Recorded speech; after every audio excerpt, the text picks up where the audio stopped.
Madame, Messieurs, bienvenue sur Africa 24. Dans ce nouveau numéro de décryptage, nous recevons Madame Danielle Boni-Claverie. Elle est journaliste et ancienne ministre de la Communication et de la Famille. Madame Danielle Boni-Claverie se présente pour la première fois à l'élection présidentielle du 31 octobre 2020. Avec elle, nous parlerons de ses programmes politiques, mais aussi de l'actualité politique en Côte d'Ivoire. Madame Danielle Boni-Claverie, vous êtes engagée pour la première fois dans la course à la magistrature suprême. Quelles sont vos motivations? L'URD est née en 2006 et je dois dire que nous avons fait un démarrage fulgurant. Nous avions, jusqu'en 2010, nous étions arrivés, si vous voulez, à comptabiliser, je ne dirais pas 100 000 adhérents, je dirais des militants et des sympathisants. En effet, nous couvrons toute la Côte d'Ivoire, à l'exception du Nord, parce que nous n'avons pas eu la possibilité de rentrer, de pénétrer cette région. Et nous sommes un peu faibles, je dois le dire, au niveau de l'Est. Nous sommes passés aussi par les affres de la crise post-électorale. Moi-même, j'ai été mise en prison, mais j'ai quand même eu la satisfaction de retrouver un parti qui était totalement affaibli. J'ai presque envie de dire qu'il était par terre, mais avec des gens qui étaient restés fidèles, et nous avons décidé de redémarrer. Alors, je sais qu'aux yeux disons, de certaines personnes, on dit que nous sommes des partis confettis, que nous sommes des petits partis. Moi, vous savez, je pars du principe, je nous qualifie de jeunes partis. Et il ne faut jamais mépriser les faibles commencements. Nous avons la volonté, nous avons de plus en plus de ressources humaines parce que nous avons des jeunes cadres qui viennent maintenant vers nous pour dire on veut rentrer dans votre parti, on a envie de faire des choses.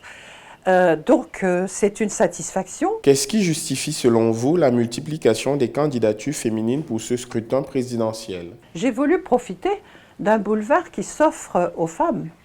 Aujourd'hui, à la différence de ce qui s'est passé il y a 10 ans, la société a tellement évolué, la mentalité des Ivoiriens s'est tellement transformée qu'aujourd'hui, même dans le monde rural, on accepte tout à fait l'idée qu'une femme puisse diriger ce pays. Mes devancières n'ont pas du tout bénéficié, elles, de cet a priori. Alors j'ai pensé que bon, c'était une voie qu'il fallait vraiment explorer.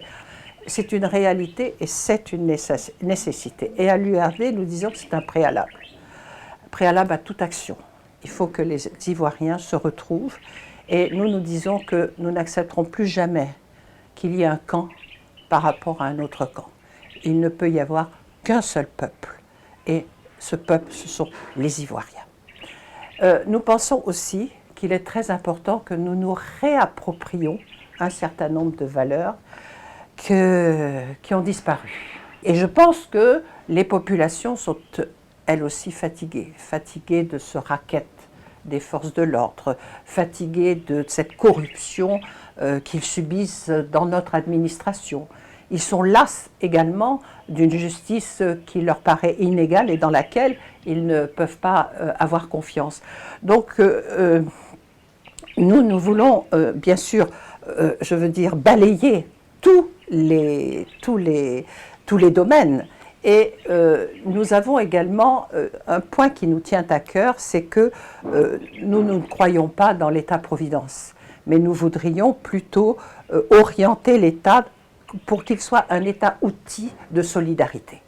Permettre, en donnant aux Ivoiriens des instruments d'ordre légal, institutionnel ou opérationnel, leur donner la possibilité de pouvoir améliorer et le pouvoir d'achat et les conditions de vie.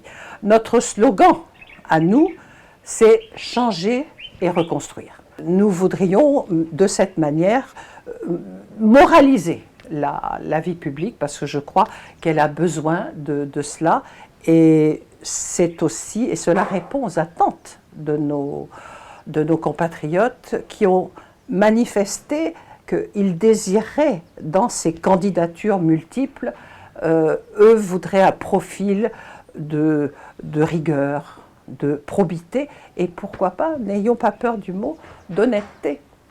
Alors voilà un peu, si vous voulez, d'une façon très, très large, les axes, disons, principaux, moralisation, donner des repères à notre jeunesse en lui dispensant un certain nombre de valeurs et bien sûr s'occuper des femmes qui ont besoin vraiment d'être accompagnées. Quelle lecture faites-vous du processus électoral actuellement en vigueur en Côte d'Ivoire? L'élection présidentielle permet justement l'expression. Elle donne la possibilité à des citoyens de dire, écoutez, moi j'ai envie d'être entendu parce que j'ai des choses à proposer. C'est pour ça que moi je suis ravie d'entendre qu'on peut peut-être atteindre une dizaine de candidatures féminines parce que les femmes montrent qu'elles ont des choses à dire. Et moi je suis convaincue d'une chose, je vous ai dit, je ne suis pas une féministe outrancière. Mais tout de même, je suis convaincue que les femmes ont des qualités particulières, notamment dans la gestion des conflits. Nous avons l'habitude de gérer les conflits.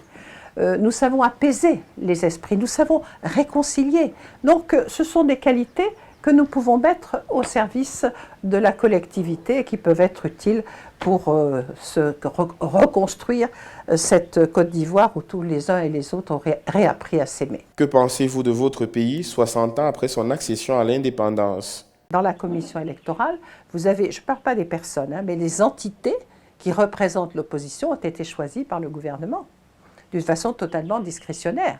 Nous avons une lecture de la Constitution qui nous fait dire que le président Ouattara ne peut pas se présenter, donc que sa décision est une mesure anticonstitutionnelle et illégale.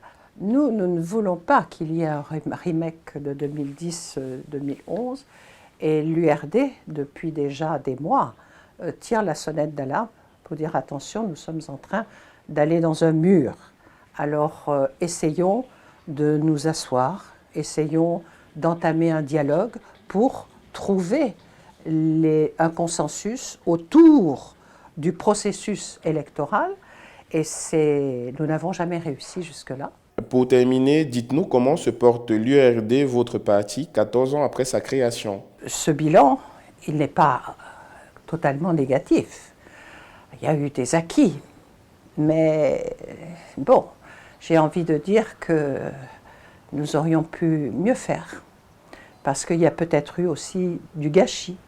C'est vrai qu'avec le président Houphouët-Boigny, nous avions connu la prospérité, la paix surtout, et la stabilité. Et je pense aussi qu'un des acquis du parti unique, que je ne défends pas loin de là, c'est d'avoir réussi l'ivoirisation des cadres.